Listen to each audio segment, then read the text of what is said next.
자, 1강 시작을 하도록 합시다.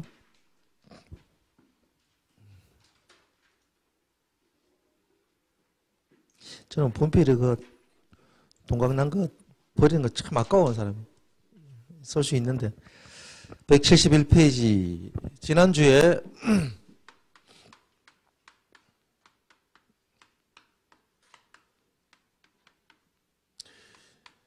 도시개발 사업을 하기 위해서 도시개발 구역 지정했죠.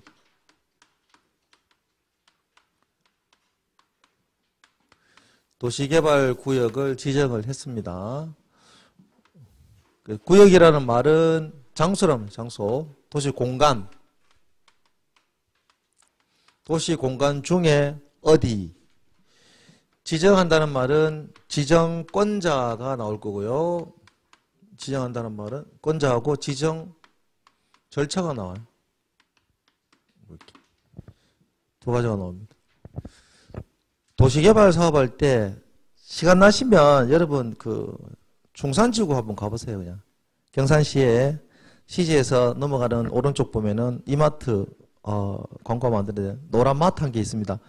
노란 마트 뒤에 보면은 중산지구라고 있어요. 거기 한번 가보시면 걔가 이 도시개발 구역에서 이루어진 사업 대상 지역이거든요. 지금도 사업하고 있고 어저께인가 아랫께인가 중산지구 GS건설에서 무슨 아파트 자인가 분양한다고 난리가 났어요. 인터넷으로 이제 접속하니까 나중에 결과 나와봐야 알겠지만 평당 가격이 1,600만 원 경산에 대구도 4,500, 5,000까지 갈 거야.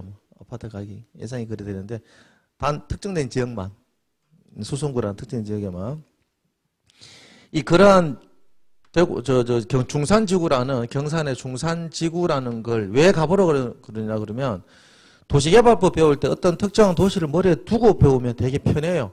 자, 경산시에 중산지구라는 도시를 만들기 위해서 그 영역을 정했을 거 아니에요.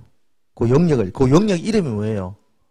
도시개발구역이에요. 도시개발구역. 자, 영역을 정하면서 누가 정해줘야 될 것인가라는 이제 문제가 생깁니다. 중산지구는 어디 안에 있어요? 경산시 안에 있단 말이에요. 경산시 안에.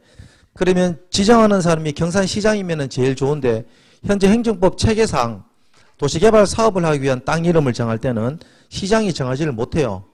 도일 때는. 그러면 시장은 여기에다가 할 겁니다 라는 얘기를 도에다가 얘기를 하는 거예요.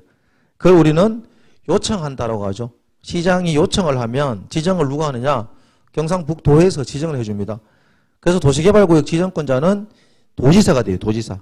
자, 그럼 대구광역시의 북구 7곡의 학정지구라고 해서 학정지구는 누가 사업을 할 거예요?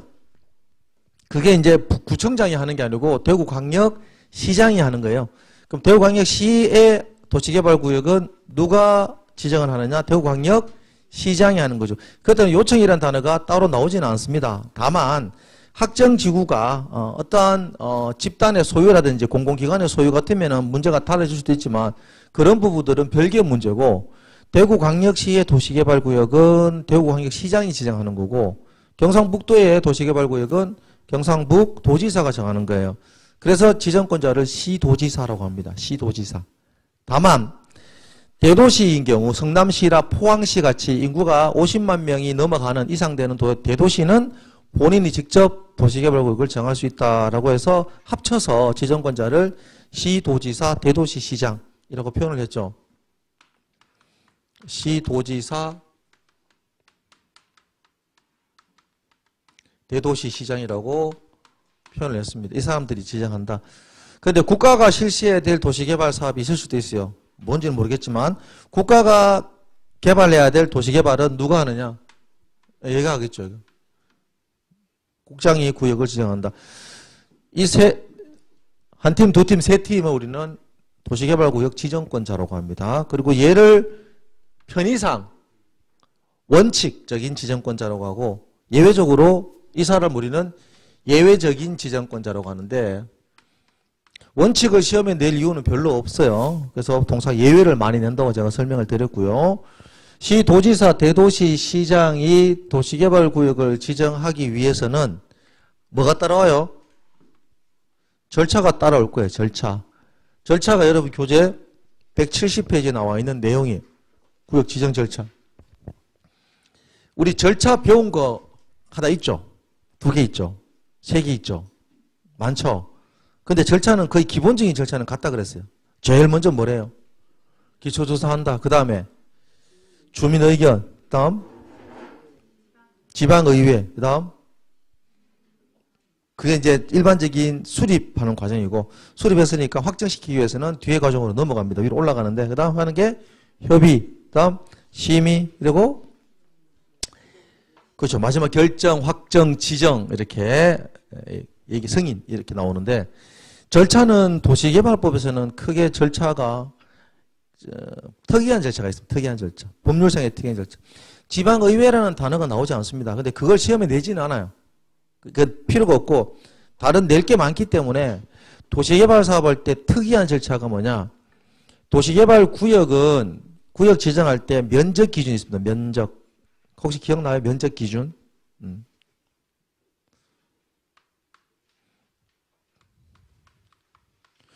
주거 지역에 도시개발을 한다라고 하면 사람들이 저게 뭐지라고 생각하시는데, 자그마한 아파트 단지 하나 있죠. 그걸 우리는 주거단지 그래요. 주거단지.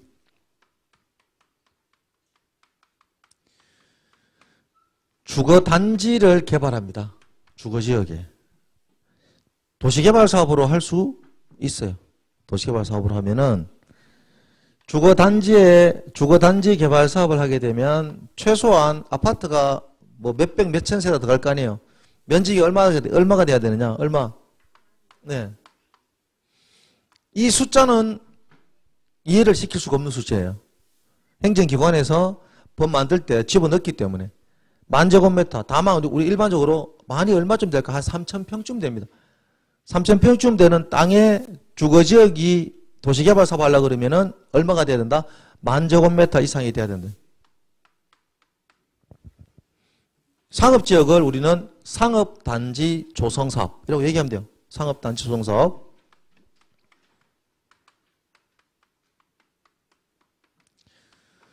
상업단지 개발하죠.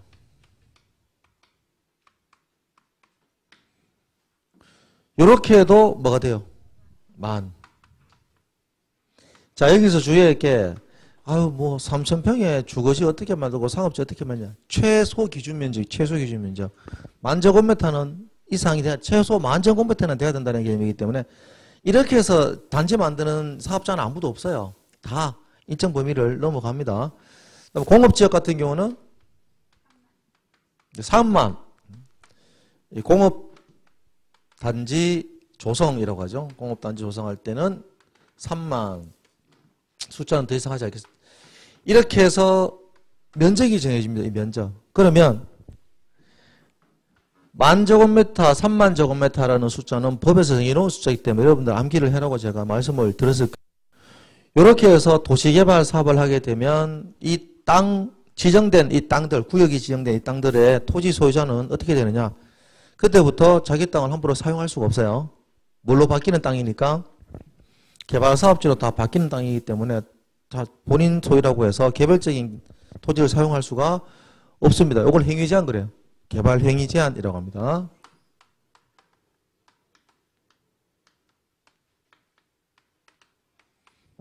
그런데 토지 소유자가 사용하고 싶어요. 사용하고 싶어요. 그럼 한번 물어볼 수는 있습니다. 그게 뭐예요? 허가예요, 허가. 사용하려면 허가를 받는 거예요. 허가가 날 일은 별로 없어요. 도시개발구역 안에 사업부지는 허가 내주는 순간 그 책임을 누가 지느냐? 허가권자가 다 져야 돼요. 그 사업할 때 거기에 대한 보상이라든지 또는 손해배상을 다 해줘야, 손실보상을 다 해줘야 되기 때문에 그 이 허가를 내주지 않습니다. 구역이 지정되면은 얘가 따라옵니다. 이렇게 해서 만, 3만 이렇게 해서 토지가 지정되는데 면적이 엄청 커지는 도시개발 사업이 있었어요. 가장 대표적으로 뭐 중산지구 같은 그런 경우에. 이런 경우는 어떤 문제가 생기느냐.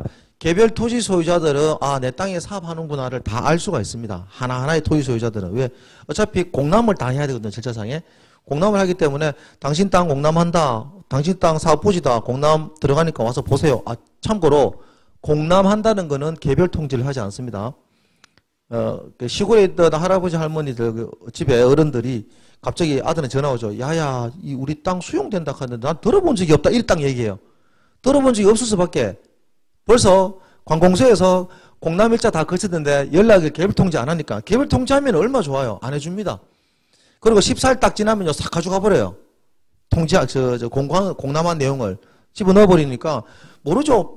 평온공연하게 민법에 자주 나오는 말, 평온공연하게 생활을 하다가 갑자기 공문서가 턱 늘어옵니다. 무슨 도로에 들어가서 수용 대상입니다. 그때부터 이제 사람 아들 찾고 딸 찾고 난리가 나는 거예요. 공남한다는 거는 알려주지는 않지만 이 지역에 있는 사람들은 관심이 많기 때문에 공남일자를 정확히 알고 있어요. 그럼 그날 가서 보면 돼요. 시청 가서. 면적이 요 정도 되면은 별 문제가 없어요. 한눈에 다 보이기 때문에. 근데 면적이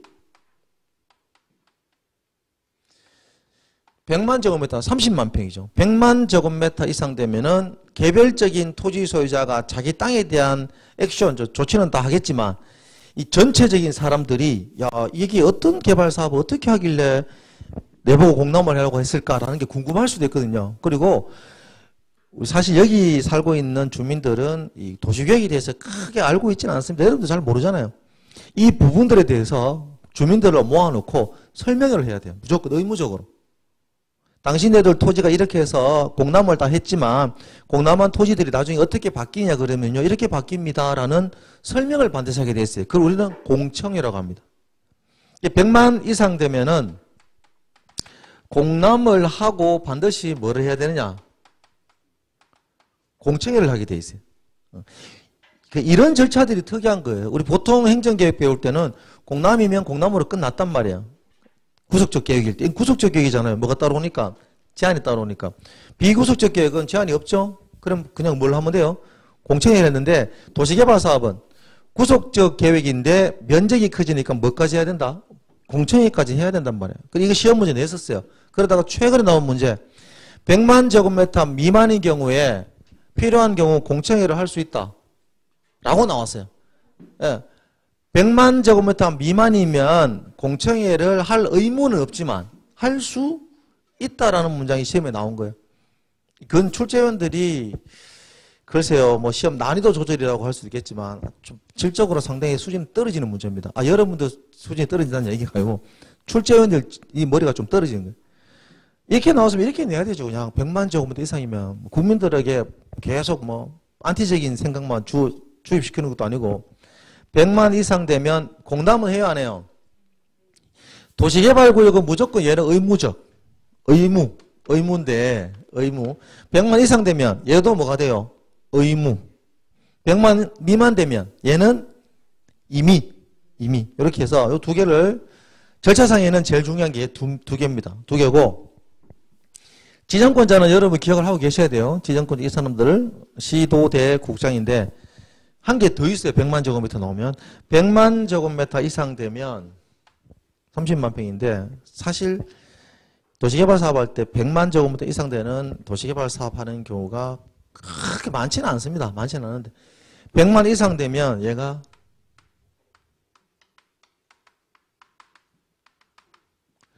국토교통부 장관하고 협의를 해야 돼요. 지정하는 사람이 할 일이 많다는 얘기죠.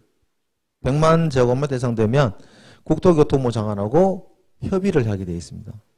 이 토지 면적이 자기들이 정해놓은 면적이에요. 이거는 우리는 100만 이상 되면 뭘 해야 됩니까? 라고 물으면 두 개가 나와줘야 되는 거예요. 100만 던지면 협의해야 되고 국장하고 협의해야 되고 공남 더하기 공청해야 됩니다. 이걸 외우셔야 돼요. 머릿속에. 이 숫자는 나중에 자연스럽게 외워지는데 얘가 나오면 100만, 만, 3만, 100만 조금 있으면 요 앞에 여기 30만 나왔죠? 30만 있고요. 나중에 330만 나와요. 이 숫자들이 막 엉키면 복잡해집니다. 그래서 이거 빼버린 거죠. 처음에는. 이거 두 개 정도만. 기본 주거상업은 얼마? 만. 근데 주거상업공업이 다 개발 지역인데 공업은 얼마가 돼야 돼요? 3만이 돼야 된다. 이렇게 해서 구분시켜주고 100만 이상 되면은 어떻게 해야 돼요? 국장하고 협의도 해야 되고 공남 끝나면 공청회도 해야 된다. 이게 절차상에서 가장 중요한 내용이다 보시면 돼요. 마지막 뒤로 넘어가는 내용들은 다 협의를 하고 협의 누구하고 해요? 협의 누구랑 해요? 협의 나오면 자기들끼리 협의합니다. 자기들끼리. 행정기관 간 협의. 심의는 전문위원회죠. 이제 여러분들은 전문위원회 대신에 도시계획위원회라는 단어를 기억을 해야 돼요. 도시계획위원회에 심의를 거친다. 도시계획위원회 심의. 건축법 가면 바뀌어요. 건축위원회라고 해서 바뀝니다. 이렇게 해서 심의를 거치고 그 다음에 지정이 되는 거죠. 지정되고 나면은 그때부터 뭐가 돼요? 효력이 발생한다 안 한다? 도시개발구역이 지정되면 효력이 발생합니까 안 합니까? 효력 발생한다 그러니까 또 뭐 효력이란 말이 뭘까? 행위제한에 따른다 안 따른다? 따른다라는 문장이 따라오는 거죠. 이게 도시개발구역의 지정이고 절차는 그렇게 해서 그 세부사항들 되게 많은데 우리 교재가 그 세부사항들을 전부 다 빼뒀어요. 아마 입문 과정이라서 그럴 수도 있겠지만 지난주에 아마 국토교통부 장관이 지정하는 것도 제가 얘기했고 좀 상세한 얘기를 했을 겁니다. 했나요? 여쭤보죠. 171페이지에 지난주하고 연결해서 도시개발구역을 지정하려면 개발계획을 수립해야 된다라는 법률 규정이 나옵니다.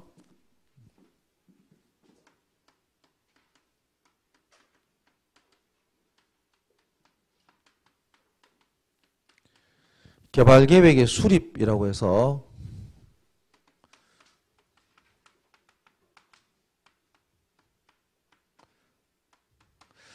혹시 지금 자 이렇게 쓰는데 저번에 들어본 기억이 나는데 데자뷰가 생기는 분 혹시 계세요?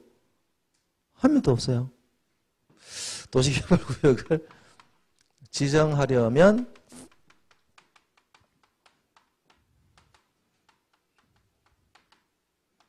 개발계획을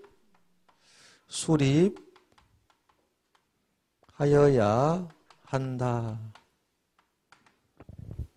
구역을 지정하려면 개발계획을 수립한. 자, 그래서 아마 지난주에도 얘기했지만 좀 연결시켜줘야 될 게 지정하려면 계획을 수립하는 거예요. 지정하려면 계획이 수립이 돼. 계획 수립. 그러면은 이걸 같은 사람이 한다는 얘기죠. 같은 사람. 지정하는 사람이 계획을 수립한다라고 보셔야 돼요. 지정하는 사람이 계획을 수립한다. 그럼 계획 수립권자는 누가 돼요? 시도, 대, 국 이렇게 됩니다. 구역 지정권자도 시도, 대, 국이 됩니다. 근데 시험 문제는 지정권자, 수립권자 낼 때 국장이 들어갔다 나왔다 해서 틀렸다 맞다라고 하지는 않습니다. 예를 물을 때는 항상 예를 찾아야 돼요. 예외. 예외 규정이 뭔지를 찾아야 되기 때문에 당분간 국장은 빼둡시다. 근데 제일 중요한 게 예예요. 근데 빼놓고 큰 뼈대를 보게 되면 도시개발구역이라는 사업구역이죠. 사업구역을 대구시에 지정을 하려고 하면 대구시장이 뭘 해야 돼요? 개발계획을 수립을 해야 된다라는 거죠. 확정지구의 개발계획 수립을 누가 합니까? 대구광역 시장이. 시험 칠 동안은 그렇게 기억하고 계셔야 돼요. 시장이 한다 그러니까 시장이 좀 아픈데 할 수 있나? 그거 말고 대구시에서 한다라고. 대구시에서 사업구역을 지정을 한다라고 보시면 됩니다. 그럼 사업구역 지정하려면은 도시개발이잖아요. 어디일까요? 북구 학정동이네요. 그죠? 사업구역의 명칭이 나와야 안 나와요? 나오죠. 학정지구 나왔어요. 얼만큼 할까요? 면적이 나와야 안 나와요? 나오죠. 면적이 나와요. 면적이 나와야 되고 어느 정도의 인구를 유입할 수 있을까? 나와요. 이런 것들이 다 나오는 게 개발계획이죠. 그래서 혹시 이 부동산에 관심이 많아서 돈이 나는 넘쳐 흐른다. 이 돈 어떻게 쓸까? 저 주면 되는데 이거 어떻게 쓸까 고민되시는 분들은 개발계획 같은 것들 나오면은 한번 유심히 보시면 돼요.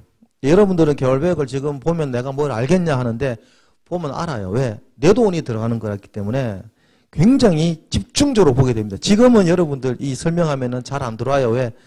아직 뭐 시험이 10월 달까지 남았는데 8월 달 돼보세요. 미칩니다. 머리는 잘 안 돌아가죠. 날씨는 덥죠. 옆에서 땀 냄새는 나죠. 선생은 빨리 가죠. 팽 돌거든요. 천천히 할 수 있을 때 배우는 게 제일 좋아요. 지금처럼.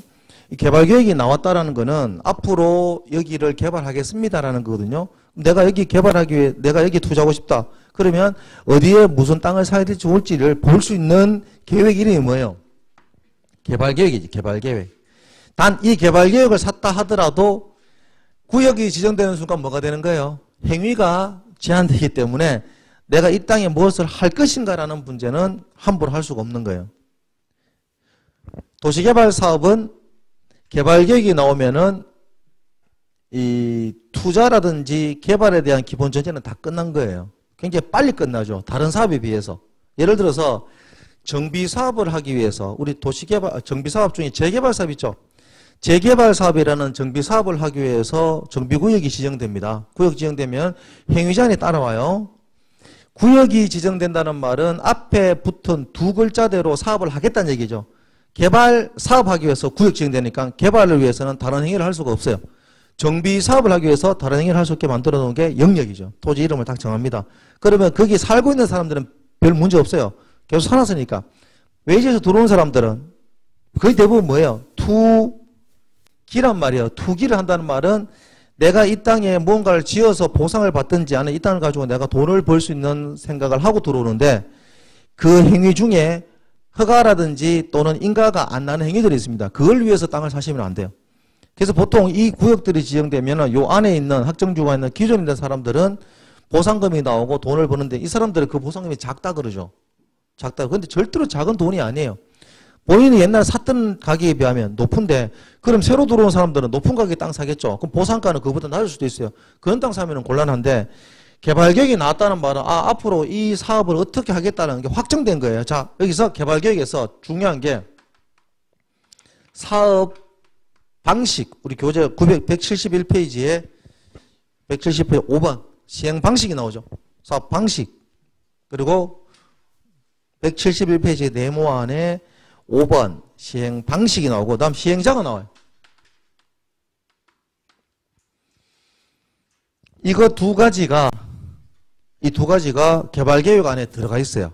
들어가 있으면 예를 들어서 확정지구 개발사업 한다. 도시개발사업을 한다. 어떤 방식으로 할까가 나온다는 얘기죠. 어떤 방식으로 할까. 사업 방식 몇 개 있다 그랬어요? 세 가지가 있는데 수용 방식이냐 환지 방식이냐 혼용 방식이냐 이렇게 갈라집니다. 이렇게 나와주고요. 그 다음 사업 시행자가 나와요. 사업 시행자. 사업 시행자가 12부류가 있어요. 크게 가르면 공공시행자가 있고 민간시행자가 나와요. 누가 할 것인가가 나옵니다. 수용 대상 되면은 이제 여기 들어가시면 안 돼요. 투자하실 분들은. 그 전에 이 땅을 사야 돼요. 그 전에 땅 사야 되는데 구역 지정돼 버리면 되고 난 후에 땅을 사게 되면 무슨 문제가 생기냐. 보상금을 다 받을 수가 없는 경우가 발생합니다. 그래서 구청이라든지 시청이 아는 분들 많으면 얘기를 해주죠. 야, 거기 한 6개월, 1년 정도 있으면 구역 지정할 가능성이 많다라고 하면 그때 들어가야 돼요. 미리. 근데 구역 지정 안 되면 그 친구 주폐해야 됩니다. 방법이 없어요. 가능성이 많다 그러면 들어가서 땅을 사서 가지고 있는 거죠. 그냥 계속 가지고 있으면 되는데 수용 방식, 환지 방식, 혼용 방식이라는 방식이 확정이 되어버리기 때문에 이 방식에 따라서 사업 시행자가 달라져요. 얘가 원래 시행자가 먼저 나와요. 예를 들어서 한국토지주택공사가 사업 시행자가 된다라고 나올 수도 있고 또는 토지 소유자가 할 수도 있다라고 나옵니다. 한국토지주택공사가 사업을 한다라고 해서 100% 수용이다라는 말을 쓰면 안 되고 사업 시행자는 어떤 방식이든 다 가능한 사람들이에요. 다만 조합이라는 사람이 나중에 나올 거예요. 조합은 구역 지정되고 나면은 사업하기 위해서 이 동네 사람 얼마나 많겠어요. 그죠? 한 300명쯤 된다. 300명이 도시개발 사업하는데 한 사람마다 사업 시행자가 되면 사업해요? 못해요? 못하니까 이 사람 다 묶어서 뭘 만들어요? 새로운 법 인격체를 만들죠. 새로운 사단법인을 공법상의 사단법인을 게 만들어요. 법인 만들어 등기하면은 새로운 법률행위를 할 수 있는 자가 형성이 됩니다. 그걸 우리는 도시개발 조합이라고 그래요. 조합이 만들어지면 조합은 이 방식 사업 안 해요. 할 필요가 없죠. 조합인데 자기들 땅을 자기들이 받아가는데 수용 방식 할 수가 없으니까 이 수용 방식과 환지 방식, 혼용 방식이 정해지면 그 이후에 시행자가 나오고 이 방식이 정해지기 때문에 얘들 합쳐서 나중에 얘가 만들어져요. 실시계획이 만들어져요. 실시계획이 뭐 하는 거냐? 사업을 시행하기 위한 직접적인 계획이에요. 사업을 시행하는 직접적인 계획. 내가 누군데 언제부터 언제까지 어떤 사업을 여기에 할 예정입니다 하고 던지는 게 실시계획이에요. 하려고 할 테니까 사인 받아서 고시되어 버리면 그때부터는 사업이 진행이 되는 거예요. 실시계획 받고 나면 사업 형태가 이제 두 개죠. 이제 혼용은 일단 있다고만 알고요. 세부 내용이 없으니까 수용이냐 환지냐가 나옵니다. 이렇게 해서 사업을 진행을 하는 거예요. 자, 그 중에 171페이지에 1번부터 17번까지 가끔씩 시험에 나와요. 도시개발법상 개발계획의 내용에 해당하지 않는 것은 이라고 해서 나올 수도 있고요. 개발계획은 너무 많아서 다 외우기가 좀 그렇습니다. 개발계획이 뭐 하는 게 뭐 하는 거다라는 것 정도는 머릿속에 넣어야 돼요. 개발계획이 뭐 하는 거예요? 개발계획은 시행을 하기 위한 계획이 아니고 구역을 지정하기 위한 계획이다. 이걸 기억하기 싫어요. 그래야 덜 헷갈려요. 개발계획은 도시개발구역을 지정하기 위해 수립하는 계획이다. 도시개발구역을 지정하기 위해 수립하는 계획이 개발계획이다.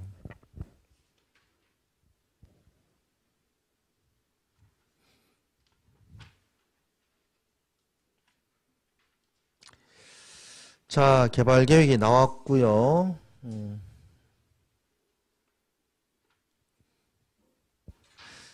개발구역 안에서 직접 사업의 당사자가 돼 보신 분들은 저한테 가끔씩 물어요.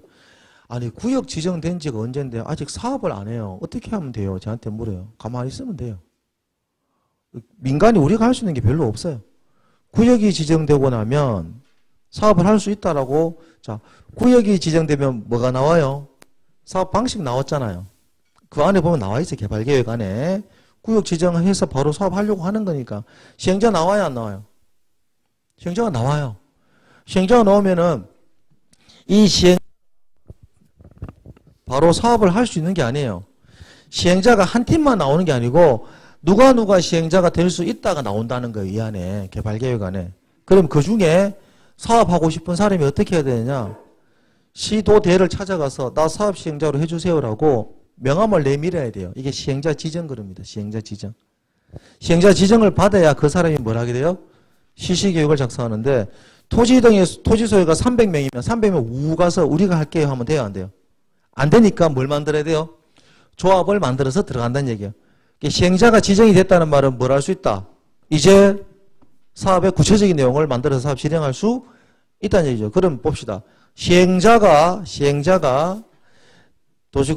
도시개발구역 사업을 위한 개발계획 수립되고 난 후에 실시계획을 만들지 않았다는 말은 뭘 의미합니까? 구역은 지정되었는데 실시계획이 만들어지지 않았다. 이게 뭘 의미해요? 사업을 할 의사가 없다. 또는 사업을 할 수가 없다는 얘기죠. 직접적인 사업을 할 수 없다. 여기서 걸리는 거예요. 그러면 몇 년 동안 기다려주느냐? 몇 년 기다려주냐? 3년을 기다려요. 3년. 3년 동안 사업 시행자가 실시계획에 대한 수립해서 인가 신청을 하지 않으면 수립하지 않으면 무슨 문제가 생깁니까? 이 안에 살고 있는 사람들은 자기 땅을 사용을 못 하잖아요. 3년간 지금 못 한 거예요. 그래서 3년 되는 다음 날 구역이 해제가 돼요. 풀어줄 수밖에 없어요. 구역이 해제됩니다. 그래서 사업을 하기 위한 땅을 지정하는 것은 개발계획이고 개발계획이 있다고 해서 바로 사업을 할 수 있는 건 아니고 시행자가 정해지고 그 시행자가 다시 실시계획이라는 걸 작성을 해줘야 됩니다. 이 기간을 몇 년으로 주느냐? 3년. 구역 지정되고 3년 동안 안 하면 다음날 구역이 해제가 되는 거죠. 그게 도시개발구역 지정에서 가장 기본적인 내용이 되고 그러면 개발계획에는 어떤 게 들어갔기 때문에 이게 해제가 가능하냐? 개발계획 안에 할 수 있는 거 다 집어넣어놨잖아요. 이렇게 해서 너희들이 빨리 와서 실시계획 만들고 사업 진행해라고 해놨기 때문에 개발계획에서 중요한 거는 두 개란 얘기죠. 사업 방식하고 사업 시행자 두 개가 꼭 들어간다. 이거 두 개 가지고 다시 문제를 두세 문제를 만들어내거든요. 172페이지에 가면 개발계획 수립 기준이라고 나옵니다. 광역도시계획과 도시군 기본계획에 들어맞도록 수립하여야 한다.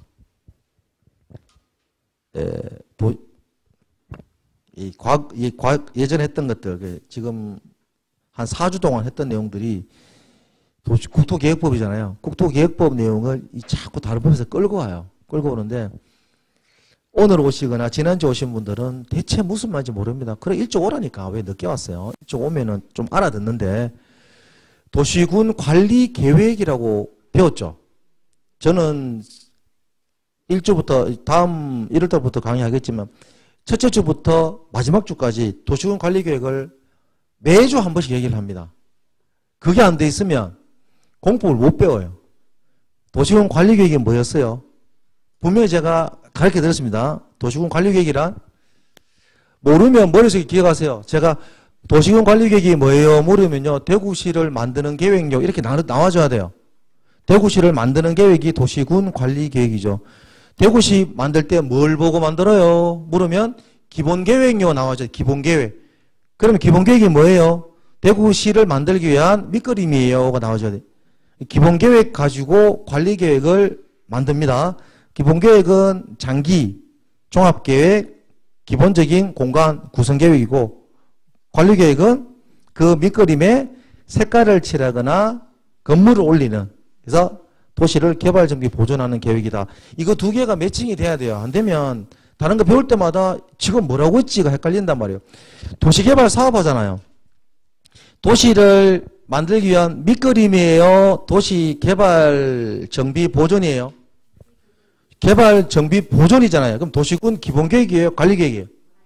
관리계획은 상위계획에 맞아 떨어져야 돼요? 관계없어요.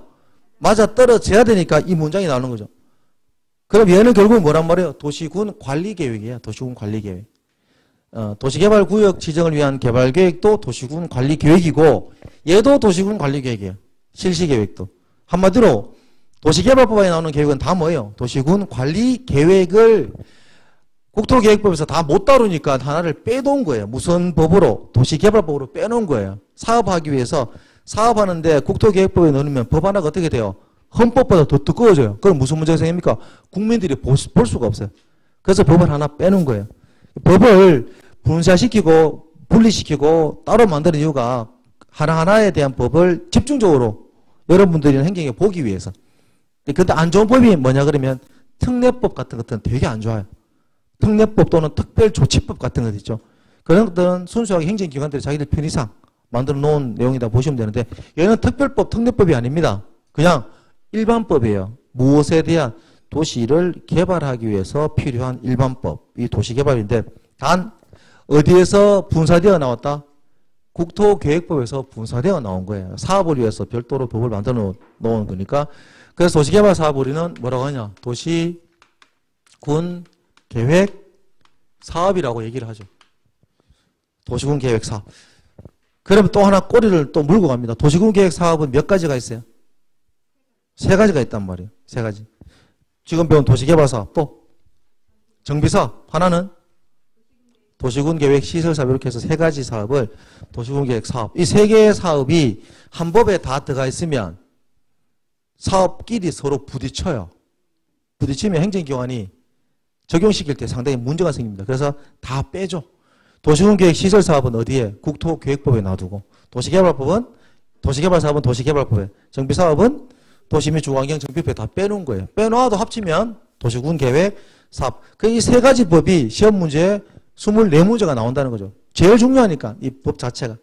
이걸 우리는 도시계획 관련 법규라고 합니다. 도시계획 관련 법규. 도시를 구성하고 만들기 위해서 꼭 알아야 되는 세 가지 법규. 도시계획 관련 법규인데 이 도시개발 구역을 지정하면서 개발계획을 수립을 하면 개발계획은 당연히 도시군 계획 사업이니까 얘를 총괄하는 도시군 관리 계획이잖아요. 그럼 얘는 어디에 적합해야 된다? 상위계획. 그래서 172페이지에 1번이 나온 거예요. 광역도시계획은 우리가 배운 계획 중에서 제일 위에 있는 계획이고 그 다음 도시군 기본계획이 있으니까 여기에 들어맞도록 수립해야 된다. 대규모 개발계획 수립 시에 복합기능상 상호조화라고 되어 있는데 330만 제곱미터 이상 몇 평일까요 이게? 100만 평이에요. 100만 평. 100만 평이 어느 정도 될까요? 저도 오래돼서 까먹었다. 혹시 신서동 혁신도시? 혁신도시 아세요? 대구 혁신도시. 동구에. 그게 100만 평 넘어요. 약 한 100만 평 보시면 됩니다. 그 정도의 도시가 들어간단 말이에요. 들어가면은 자 100만 평, 즉 330만 제곱미터 이상 되는 도시를 지으면서 집만 셀이 지으면 어떻게 돼요? 집만 짓고 다른 기능을 다 없애버립니다. 기형적으로 바뀝니다. 330만 제곱미터 이상 되는 땅에 상가만 쫙, 업무실만 쫙 갖다 붙이면 어떻게 돼요? 문제가 있죠. 그래서 미리 법에서 330만 제곱미터 이상 되는 도시가 만들어질 때는 주거기능, 상업기능, 유통기능, 물류기능 이런 것들 다 집어넣도록 노력을 해달라는 거. 노력 안 해도 관계없어요. 상호 조화를 이루도록 노력하여야 한다라고 되어 있습니다. 이걸 뒤에 있는 노력이 이게 필요한 게 아니고 면적이 얼마 이상 됐을 때 이게 시험에 나오는 거죠. 시험 문제가 뭐가 나오냐? 300만 나와요. 300만 나오면은 제대로 안 본 사람들 헷갈려. 아니면 급한 사람들 헷갈립니다. 330만. 자, 이렇게 해서 개발계획 이제 교재 있는 내용을 가지고 처리를 했고요. 사실은 더 많은 내용이 있는데 이 얘기 들으면 편하잖아요. 책 보는 순간 깝깝해요. 칠판에 있는 것만 적는 거 보는 것만 하면 좋은데 자꾸 적으면 어떻게 되느냐. 제 말이 하나도 귀에 안 들어갑니다. 그래서는 어떤 공법 선생은요. 적으면 막 짜증 막 내요. 짜증 내고 마이크 꺼버리고요. 수업도 안 해요. 왜 적냐고. 저는 그렇게까지는 하지 않습니다. 적어도 되는데 후회를 많이 하게 돼요. 나중에 교재 나오면은 다 나와 있고요. 요약집 나오면은 다 들어가 있으니까 가능한 듣고 묻는 말에 틀려도 좋으니까 답해주고. 우리 대구 분들은 그나마 예전에는 진짜 대답 안 하는데 요즘 대답을 좀 하네요. 어디 도시 가면요. 물으면 진짜 날 잡으라. 힘들어요. 그런 분들 되게 힘든데 여기는 좀 나아요. 자, 구역과 개발 계획이 같이 이제 만들어졌습니다. 그 다음에 뭐가 나온다고요? 구역과 개발 계획 나왔습니다. 그 다음 시행자. 순서가 다 똑같아요. 땅이 정해지고 이 땅을 어떻게 하겠다라는 행정 계획이 나오면 그 다음에 사업 부지니까 사업할 사람이 나와야 되겠죠. 사업할 사람. 173페이지에 사업할 사람이 나옵니다.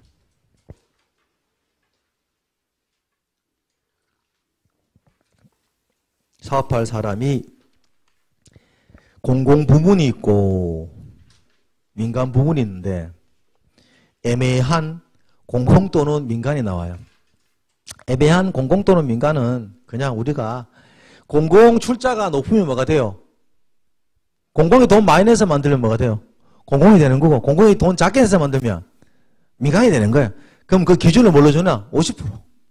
50%를 기준으로 해서 50% 이상 되면 공공이 되고 50% 미만이면 민간이다. 신경 쓰지 마시고 그거는 시험에 나온 문제가 아니니까.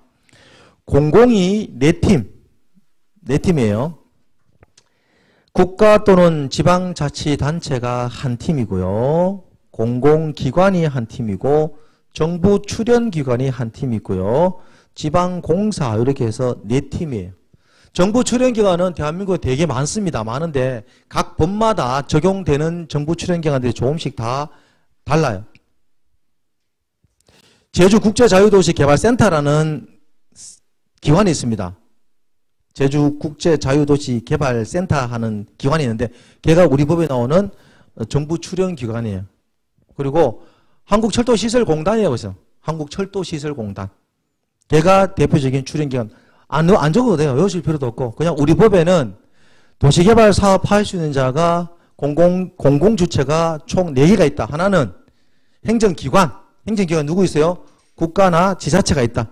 두 번째, 공공기관. 자, 참고로 행정기관과 공공기관은 달라요.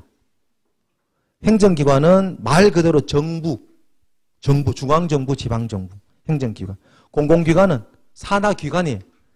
예, 중앙이나 지방에서 만들어 놓은 산하기관을 공공기관이라고 합니다. 공공기관. 그리고 출연기관은 또 달라요. 또 달라요. 자금만 지원하고 만들어 놓은 하나의 그 협회 같은 개념이거든요. 좀 달라요. 그리고 지방공사는 지방자치단체가 재원을 내서 만든 공공기관에 해당합니다. 얘는 공공기관인데 따로 빼놨어요. 공공단체도 될 수 있기 때문에. 그래서 지방공사는 대구 광역시 같은 경우는 대구도시공사, 경북은 경북개발공사, 서울은 SH공사. 이런 애들이 뭐가 돼요? 지방공사가 됩니다. 한국 대구 지하철공사, 지방공사가 돼요. 여기 지방에서 재원을 조달해서 만든 공사들이 지방공사입니다. 그러니까 총 4팀이 있다라고 기억하시고, 민간 부분 사업 시행자는 5번만 기억하면 돼요. 5번만. 5번은 2팀이에요. 토지 소유자 그리고 조합. 조합은 전부를 환지 방식으로 시행할 수 있다라고 되어 있죠.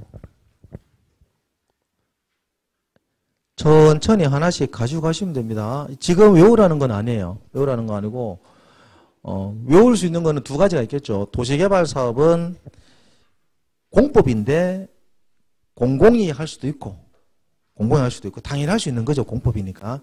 민간이 할 수도 있다. 이거 2개는 가지고 가셔야 돼요. 공공이 할 수도 있고 민간이 할 수도 있다. 두 팀이 갈라집니다. 사업 방식이 수용 방식이 있고 환지 방식이 있어요. 사업 시행자가 공공이 있고 민간이 있는데, 여러분들이 제가 질문 드리면 여러분 알고 있는 것만큼만 얘기하시면 돼요. 법에 있는 걸 뭐 봤으니까 법대로 그게 아니고 알고 있는 것만큼만. 도시개발 사업은 누가 하는 게 제일 좋을까요? 도시개발 사업을 누가 하는 게 제일 좋아요? 알고 있는데 얘기하라니까. 그럼 답이 다 달라야 돼요. 어떤 분은 내 땅 없어 뭐합니다 이래 할 수도 있고, 어떤 분들은 시장이 하면 제일 좋겠죠. 어떤 사람들은 토지 소유자가 하면 제일 좋아요. 어떤 사람들은 LH공사가 하면 제일 안 좋을까요? 이렇게 다 달라요. 답이. 달라요. 정상이에요. 시장이 하면 제일 좋겠죠. LH공사 하면 제일 좋겠죠. 이거는 사업을 누가 한다는 얘기죠. 공공이 하면은 제일 좋아요라는 게. 공공이 하면 좋은 이유가 여러분 머릿속에 있단 말이에요. 왜? 빨리 할 수 있을 것 같다. 그리고 보상 같은 것들을 듬뿍 줄 수 있지 않을까라는 개념이고, 토지 소유자가 하면 좋아요라고 하는 사람들은 도시개발 사업을 해본 사람들만 그런 말해요. 도시개발 사업을 토지 소유자가 어떻게 하는지 잘 모르거든요. 근데 우리는 도시개발 사업 배울 때 주로 배우는 게 소유자가 사업하는 걸 배웁니다. 소유자가. 우리 여러분 민간이잖아요. 민간이 공법 배우는 이유가 뭐예요? 민간이 공법 배우는 이유, 중개사가 공법 배우는 이유, 우리하고 연결돼 있는 내용도 있을 거니까 배우는 거죠. 행정기관들만 하는 법 같으면 배울 필요가 없어요. 자, 국토기획법 배울 때 우리하고 연결되어 있는 게 뭐 있어요? 용도, 지역, 지구, 구역 다 나왔잖아요. 그 땅 사면은, 구역 사면은, 와, 큰일 났다. 지역 사면은, 잘 사야 된다. 주거지역이나 이런 거 사자. 그 우리하고 관계되어 있으니까. 도시개발 구역 지정합니다. 구역 지정했어요. 지정을 우리가 못해요. 할 수가 없잖아요. 용도지역 우리가 지정해요? 못하잖아요. 지정하는 건 우리가 손을 못 대요. 지정되고 나면 그다음부터 이 안에 있는 소유자라든지 또는 국민들은 이 땅 어떻게든 사용을 하려고 할 수 있다는 얘기죠. 근데 문제는 행위제한 따라왔어요. 사업을 할 부지니까 행위제한 따라왔고, 사업 빨리 하는 게 좋아요? 천천히 하는 게 좋아요? 빨리 하는 게 좋죠. 어차피 행위제한 갔으니까. 빨리 하고 나면 풀리면 뭐 땅을 뺏기든 땅을 팔든 아니면 내가 그 땅을 사용하든 2개 중 1개를 할 수 있습니다. 그럼 사업을 누가 하는 게 제일 좋냐? 공공이 제일 좋겠죠. 사업하는 게. 제일 좋은데 공공이 이 땅이 전부 다 민간 땅인데 300명이 민간인데 자기들이 이 땅을 사업을 어떻게 할까요? 부담스러워서. 300명이 생각이 다 같을까요? 달라요. 자꾸 대들죠 그러면. 그럼 놔두는 거죠. 너희들이 하세요. 던져버립니다. 민간이 할 수도 있고 공공이 할 수도 있다. 누가 제일 좋으냐라고 물으면 수용 방식은 공공이 하는 게 제일 좋고요. 환지 방식은 민간 중에 토지 소유자가 하는 게 제일 좋아요. 토지 소유자가 300명이면 못합니다. 300명이면 힘드니까 7명 이상 되면 뭘 만들 수 있느냐? 조합을 만드는 거예요. 그러니까 조합이 사업을 하는 게 제일 좋다. 그래서 사업 시행자는 수용 방식일 때는 뭘 배우느냐? 돈이 많이 들 거 아니에요. 돈이 많이 드니까 어떻게 사업을 원활하게 이끌어가는 방법이 없을까라는 걸 배우는 거고, 환지는 전체 다를 배워야 돼요. 환지라는 개념이 뭐고, 환지 사업은 어떻게 하는 것이고, 누가 할 것이며, 과정이 어떻게 되고, 정리는 어떻게 할 것인가가 여기 나와요. 그럼 도시개발법은 원칙적으로 환지와 관련된 법률이에요. 환지. 환지가 뭐예요? 환자는 뭐예요? 바꾸어준다, 돌려준다는 얘기죠. 지는 땅을 돌려줍니다. 바꿔줍니다. 바꿔줄 걸 왜 해요? 옛날 땅이 전답 과수원인데 바꿔주는 땅이 대지니까 하는 거예요. 옛날 땅이 100평인데 바꿔주는 땅이 100평이면 사업 못해요. 사업 못하죠. 100평을 100평대로 바꿔주면 사업 안 하도 그대로 100평인데. 100평이 50평으로 바뀌어요. 나머지 50평이 어디 갔어요? 도로 또는 공공부지 또는 학교부지 또는 공공부지로 이제 가면서 동네가 바뀌잖아요. 옛날엔 단순하게 농사 짓는 농지였는데 이게 뭘로 바뀝니까? 도시로 바뀌는 거죠. 그 도시로 바꾸기 위해서 하는 사업이 도시개발 사업이에요. 어떻게 바꿀 것인가? 시행자가 수용해서 계획대로 정리하고 경쟁입찰 방식으로 팔아서 할 것인가? 아니면 토지 소유자들이 야 우리 사업하자라고 해서 내 땅 양보하고 길 내고 야 이렇게 해서 우리 나중에 이런 위치에 우리 땅을 따로 받자라고 해서 하는 환지 방식으로 할 것인가? 아니면 두 개를 섞어서 이쪽은 땅값이 너무 높으니까 환지를 하고 이쪽은 땅값이 싸니까 수용을 합시다 이렇게 할 것인가? 이거는 여기서 선택하는 거예요. 여기서 선택하다가 하다 보면은 선택대로 안 되는 경우도 있겠죠. 그죠? 수용 방식으로 하려고 시작을 했는데 누가 공공기관이나 지자체에서 갑자기 주변 땅값이 터무니없이 올라가는 거예요. 원래 올라가면 안 되거든요. 왜? 소유자들은 사업 부지 확정돼 버리면 땅값 못 올릴 수가 없어요. 근데 문제는 이 사람들이 안 판다는 거죠. 수용 시킬 수 없다. 더 달라고 하니까 그럼 어떻게 합니까? 그 영역만 빼버려요. 빼는데 도시개발 구역에서 빼는 게 아니고 환지 방식으로 바꿔버려요. 그러면 그 동네 사람들은 이제 답답해지는 거예요. 자기들이 새로 뭐 해야 돼요? 조합 설립해서 사업을 같이 해야 되거든요. 구역으로 빼주면 그 사람들을 땡 잡죠. 행위시간 없어지니까. 그렇게는 절대로 하지 않습니다. 이렇게 하는 게 혼용 방식. 처음부터 잘라서 할 수도 있고 하다가 안 되면 일부를 바꿔버릴 수도 있어요. 그런 선택들을 법률 과정에서 쭉 진행하면서 선택을 할 수 있습니다. 우리는 바꾸는 것까지는 안 배우고요. 수용이 뭐고 환지가 뭔지에 대해서 10분만 쉬었다 하도록 합시다.